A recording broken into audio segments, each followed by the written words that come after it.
Halo, assalamualaikum dan selamat malam semua. Ambil perhatian, boleh, boleh. Oke, malam ini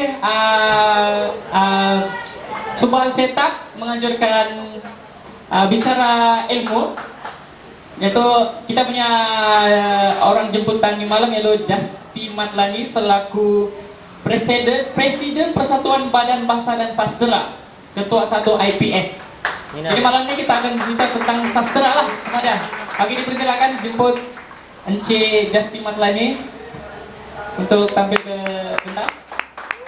Sebelum itu saya ingin mengucapkan ribuan terima kasih kepada Abang Wafi kita yang sudah 2 kali sudah kasih mengizinkan kami untuk memperkacau bilaukan dia punya restoran ini. Tapi terima kasih lah sebab dia sudi kasih beri peluang, harap berterusan lah kan kayaknya persahabatan kami ini.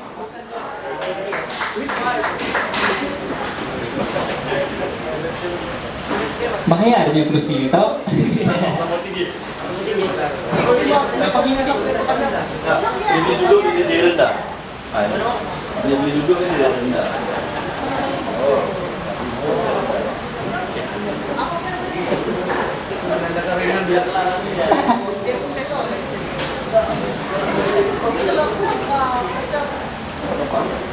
Oke, terima kasih sekali lagi saya ucapkan kepada Abang Wafi kita.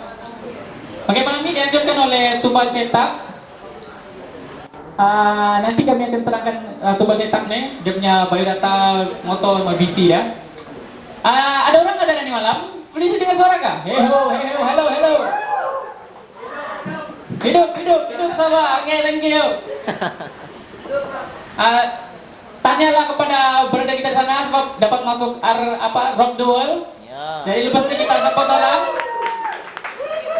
orang like di Facebook sebab orang Sabah pergi rock the world KL. Come on guys, kita kena support orang Sabah kan, betul kan? Bila lagi kan? Oke.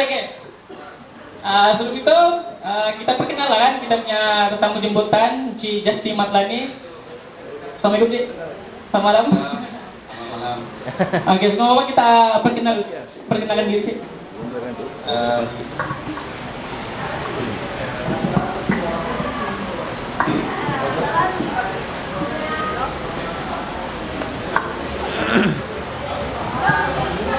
Oke, terima kasih kepada San. Sam. Ya, saya Justy Madlani, berasal daripada Beaufort, Sabah. Mulai menulis pada tahun 81 lebih kurang itu. Oh, lama sudah. Anda semua belum lahir lagi. Veteran. Dan sehingga sekarang masih menulis dan saya menulis dalam berbagai genre sastra, novel, cerpen, puisi kritikan, dan juga buku-buku biografi, buku kajian saya buat. Dan saya sudah menulis lebih 20 buah buku.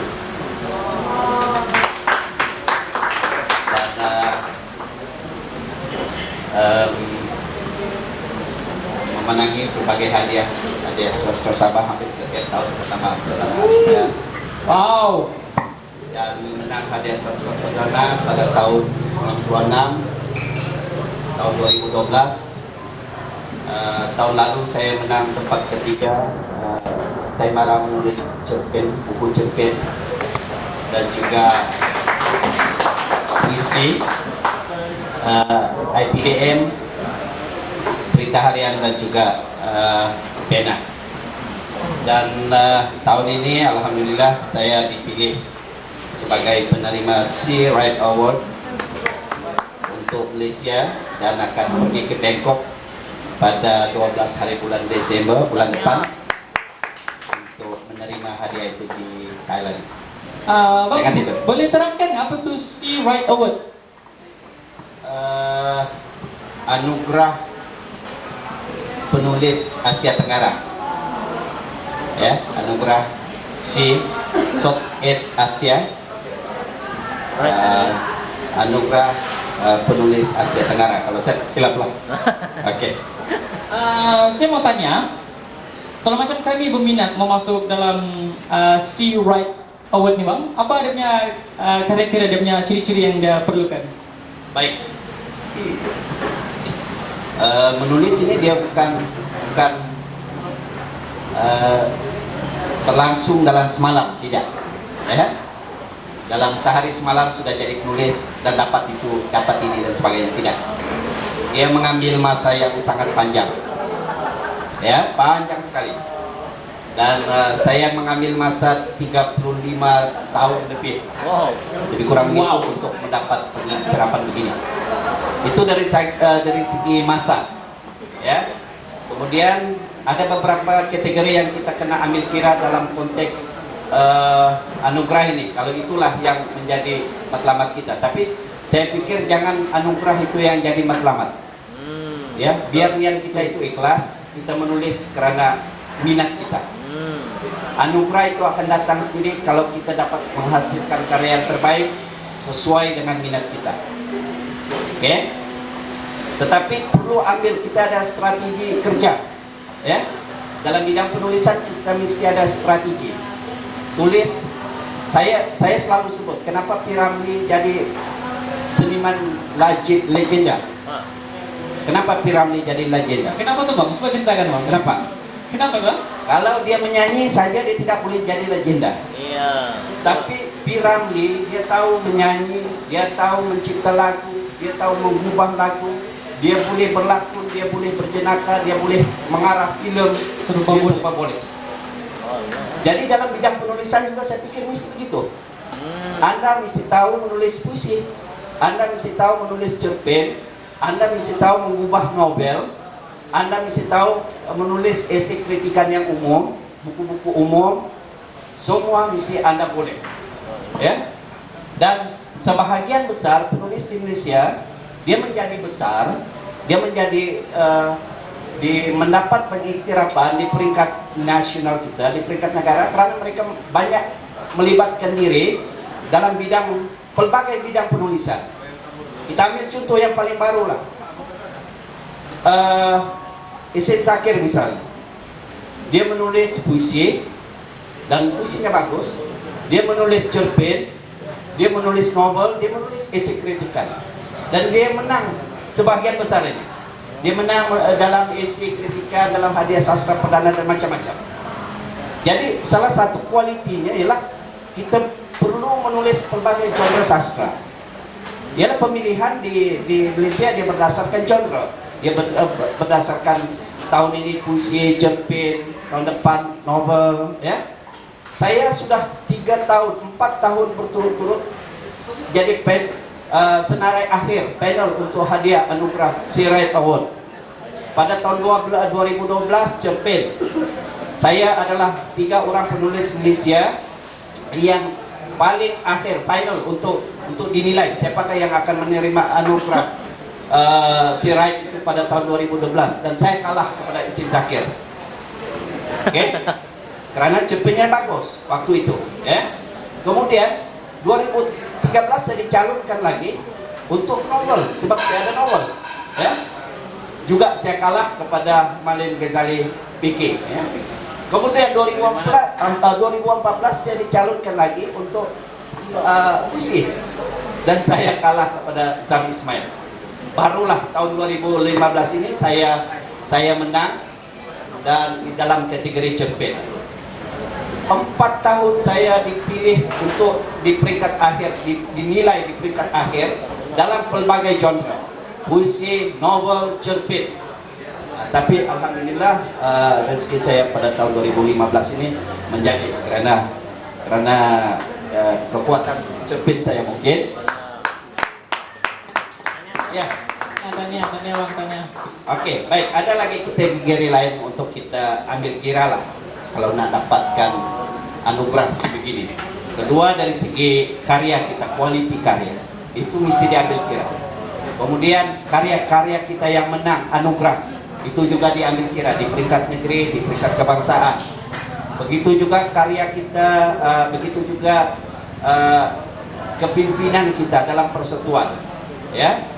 Misalnya di Sabah saya ada badan bahasa, memimpin Badan Bahasa, saudara Asyuda Abadi Sukurusi memimpin IPS, itu penting ya untuk diambil kira, dinilai untuk penerima. Apalagi tahun hadapan saya dipahamkan pada tahun 2016 pemilihannya tidak lagi berdasarkan John Roger PNK puisi, tidak begitu, tetapi berdasarkan kepada ketukuhan penulis. Jadi kena ambil kira lah. Ketukuhan kita dalam memimpin persatuan, ketukuhan kita dalam memimpin generasi muda untuk aktif dalam bidang penulisan ini semua akan diambil kira. Kemudian karya kita yang diterjemah di peringkat antarabangsa, di peringkat kebangsaan, diperkatakan di peringkat kebangsaan itu sangat penting. Ya, karya kita mesti diperkatakan oleh tokoh-tokoh di peringkat kebangsaan, kalau boleh di peringkat Asia Tenggara. Itu diambil kira, sangat-sangat diambil kira. Dan apabila saya menang pada tahun ini, saya diminta mana cerpen saya yang sudah diterjemah dalam bahasa Inggris, mana puisi saya cerpen yang diterjemah dalam bahasa Cina, dalam bahasa Tamil dan sebagainya. Kemudian saya diminta untuk mana karya-karya saya, pandangan orang, tokoh-tokoh, sarjana-sarjana tentang karya saya. Jadi saya kena cari balik tulisan-tulisan yang pernah ditulis tentang saya oleh sarjana-sarjana sama ada di peringkat Malaysia ataupun di peringkat serantau. Nah, ini semua diambil kira. Habis tenggelam saya di sini. Kalau bagi orang profesional cakap yang berjela-jela. Saya mau tanya bang, siapa yang menilai anugerahnya bang? Sama adakah kompetisi ini hanya untuk kalangan yang bergelar sarjana saja bang? Atau rakyat biasa pun boleh masuk bang? Masyarakat? Tidak, dia ada panel yang dilantik oleh Dewan Bahasa. Panel ini terdiri daripada sastrawan negara dan juga bekas-bekas penerima CRI sebelum ini, dan juga tokoh-tokoh akademik kita yang ada kaitan dengan bidang sastra di Indonesia. Jadi itu antara dia punya panel penilai. Oke, abang nih selaku Presiden Persatuan Badan Bahasa dan Sastra Sabah, abang merasa wajarkah penggiat sastra ini dia terlibat dalam persatuan ini sendiri? Dia sebagai presiden maksudnya dia masuk lagi sebagai penggiat gitu ya? Oke, ada keperluan penulis muda lah khususnya menyertai persatuan penulis. Kira-kira mana-mana persatuan penulis, sama ada ikatan penulis Badan Bahasa atau persatuan-persatuan lain boleh sertai. Tetapi saya perlu jelaskan, memang ada keperluan untuk kita ikut dalam persatuan ini. Kenapa? Sebab persatuan inilah kadang-kadang yang menganjurkan program-program sebegini, ya. Dia juga peluang kita untuk berfungsi ilmu dengan penulis-penulis lain, ya. Kalau proses menulis sepanjang masa, belajar sepanjang masa, ya. Jadi kita boleh belajar daripada kawan-kawan kita, kawan yang dalam sama-sama persatuan dan sebagainya. Dan saya nasihatkan, belajarlah daripada yang terbaik, ya, daripada kawan-kawan kita yang sudah ada buku, ada penginterapan macam-macam lah, supaya ataupun kalau tidak sekurang-kurangnya dia tahu tentang sastra, ya, tahu tentang nilai-nilai sastra itu, dan dia boleh bagi pandangan, ya. Kadang-kadang dia begini tau, kalau Anda menulis puisi, beri kepada tukang masak, suruh dia baca puisi Anda, dia akan buang dalam tong sampah, ya.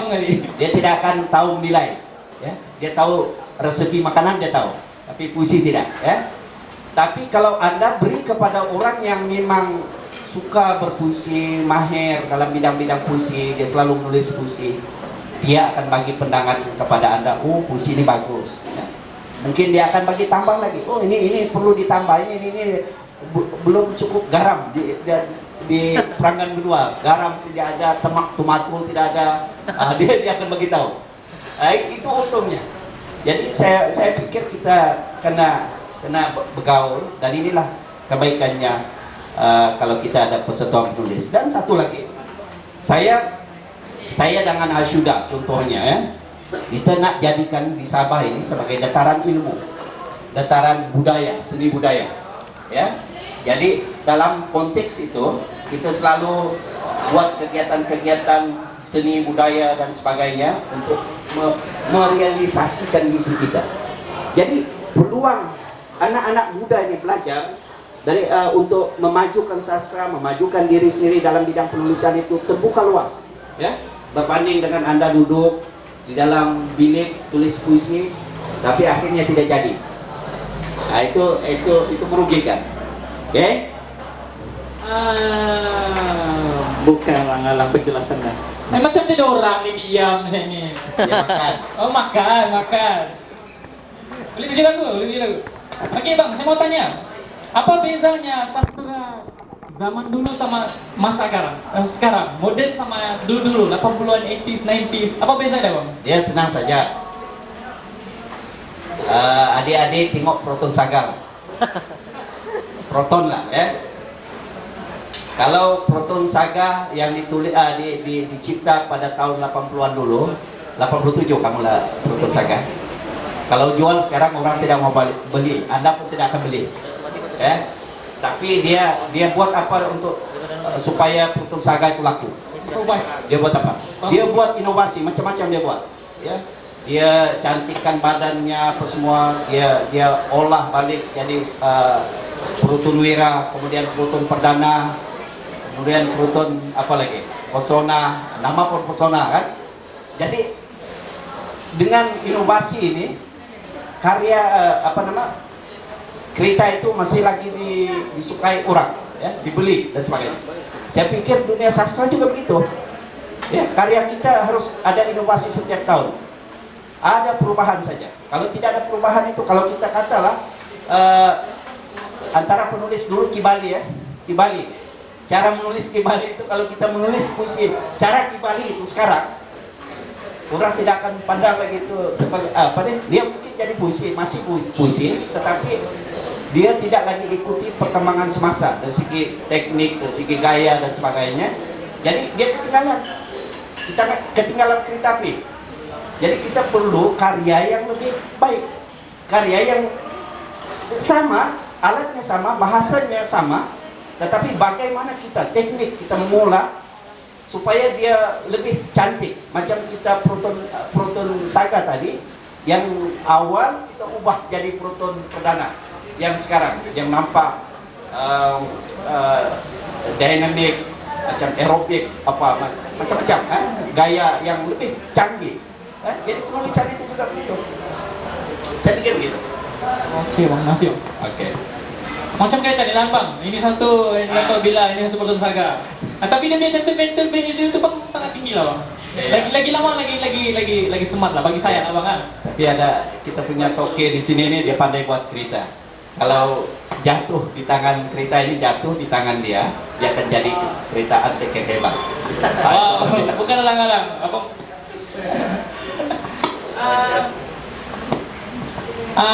Abang nih selaku presiden kan bang, jadi dalam pendapat abang, dalam penilaian abang kan, macam mana itu satu sastra itu bermutu bagi abang? Apa kriteria yang abang cari? Sajak cerpen ini dia subjektif ya, dinilai seni ya. Lukisan ini yang Anda nampak di depan ini, apa seni? Di mana yang seni? Di mana yang cantik? Yang mana nih bang? Yang berdiri itu kah atau yang lukisan itu? Lukisan di depan. Oh, bukan yang berdiri itu. Masalah ini seni. Ya. Stylenya, gaya perempuan itu, ataupun teknik yang digunakan oleh yang buat gambar itu, yang ambil gambar itu, ataupun yang sekarang yang ada yang kalau di situ tuh ada beberapa buah gambar kan, ada putih, ada merah, ada hijau, variasi, berbagai color, tapi benda yang sama kan. Tapi macam mana dia benda yang sama, dia boleh membawa kita kepada pelbagai nilai seni dalam diri kita. Begitu juga dalam bidang sastra Ya, puisi itu mungkin dia sangat subjektif ya. Kepada saya mungkin puisi naratif itu puisi yang cantik ya, tapi mungkin tidak kepada Hasuda Abadi, kan? Tidak kepada Fitri misalnya. Jadi subjektif ya. Apa yang penting ialah kita sadar yang karya kita itu ada nilai seni ya, dari segi bahasanya, teknik penulisannya, kemudian dari segi message wacananya. Ini agak tinggi lah kalau kita bicara tentang wacana dan sebagainya. Tapi mesti ada message-nya ya. Walaupun Anda menulis tentang angin, katalah contohlah angin matahari siang mencari matahari yang tak pernah ada. Contohnya lah ya, ada satu buah puisi saya tulis pendek saja. Bulan berkabut di perkebunan, siang mencari matahari yang tak pernah ada. Apa maksudnya? Ya, di mana seninya? Ya, siang, pada waktu siang ada matahari, tapi mencari matahari yang tidak pernah ada. Jadi dia akan membuat kita berpikir matahari itu apa dalam kehidupan kita. Ya, apa makna matahari dalam kehidupan kita? Bayangkan kalau kita tidak ada matahari dalam kehidupan kita, apa akan berlaku? Ya, jadi puisi itu sangat dalam maknanya, walaupun ringkas. Jadi di mana nilai seninya? Nilai seninya dalam konteks wacana, falsafahnya, kemudian pemilihan kata-kata yang segar, ya, yang tidak orang pernah pikir tentang ini sebelumnya. Walaupun simpel saja, 3 baris atau beberapa perkataan, ada puisi yang ditulis 1 baris saja. Tidak payah, oh aku adalah ini pejuang kemerdekaan, berjalan-jalan. Merdekalah negaraku, merdekalah negeriku, rakyatku, tak perlu. Ya, cukup dengan 2-3 baris, tetapi maksudnya dalam, maksudnya pelbagai. Pemikiran kita boleh terbuka luas, memikirkan kehidupan. Ya, saya pikir begitu. Jadi nilai seni itu tidak bergantung kepada besar, kecil atau karya kita, bergantung kepada bagaimana kita mengucapkan karya itu dalam bentuk bahasa yang seni dan membuat kita berpikir. Ya, sebab itu tadi saya diwawancara oleh editor majalah Dewan Sastra daripada pukul 10 sampai pukul 8 petang ya. Wawancara saya. Dia tanya saya tentang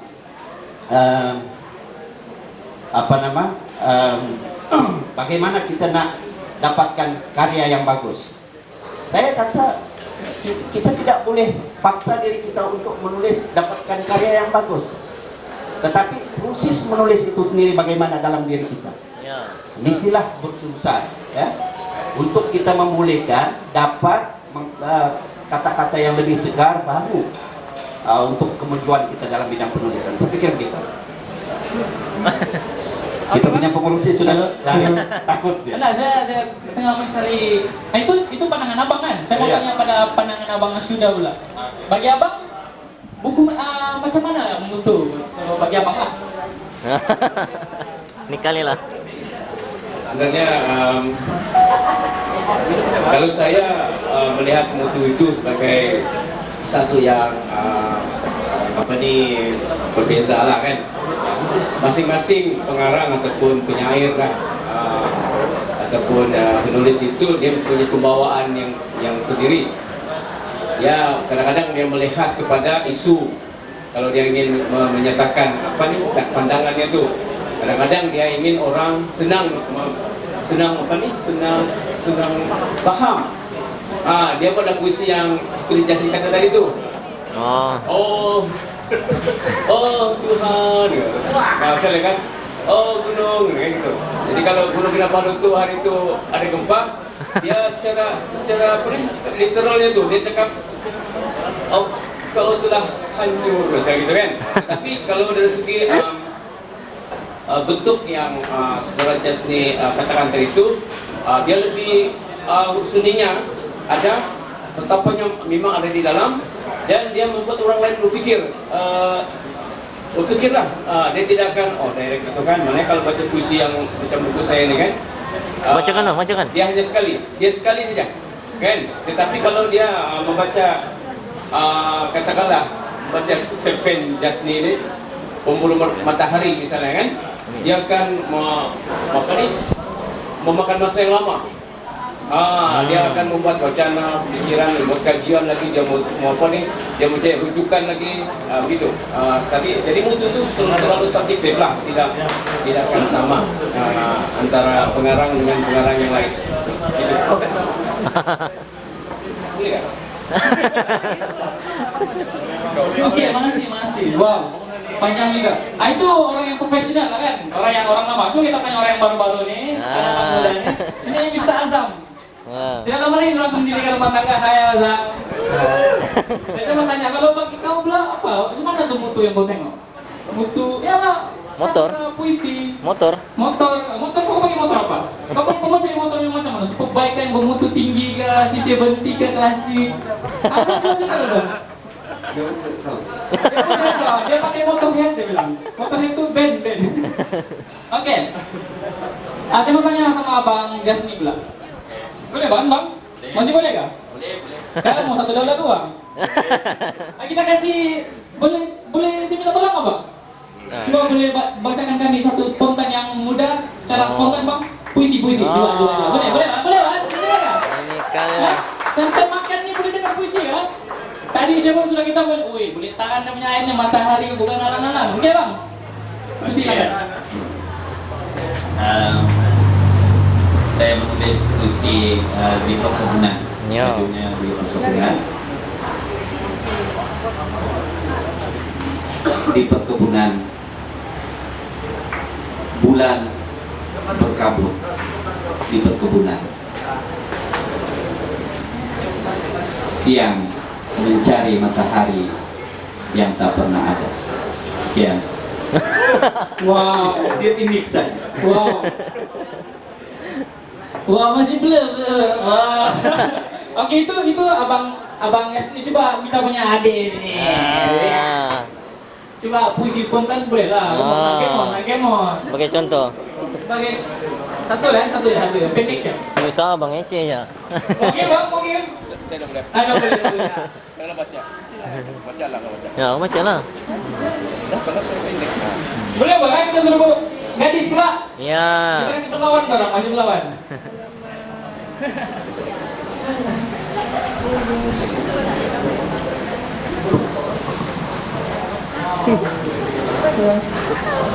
Begitu nama lah.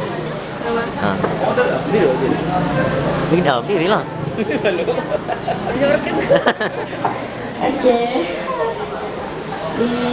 Nama saya Syafira. Oke, puisi tajuk dinding. Segalanya rahasia, dipisahkan oleh dinding yang saling merakam pandangan. Bagai cermin yang menelan di perut kaca, itu adalah silau cahaya. Di celah dinding memperlihatkan mimpi. Ada pintu yang tak terkunci, tapi tak siapa sedia menyentuhnya. Meskipun aku, sapaan yang terkurung antara dinding, hanya diam yang tak henti berazam, karena segalanya tetap rahasia. Sekian. No. Hebat. Wow, oke. Kita cari satu orang lagi, orang awam. Oke. Ada request dari saudara Sadam kita, dia bilang Syah. Boleh saya kenal Syah nggak?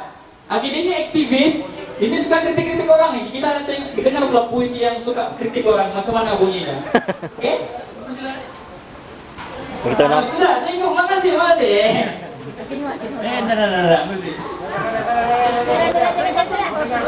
Begitu nama. nama Nama saya dari Pantaida. Saya bukan aktivis, saya cuma orang biasa saja. Saya mau baca puisi pun saya tidak tahu. Itu saya pun bukan, saya masih orang baru lah dalam bidang puisi semua kan. saya tiba lah.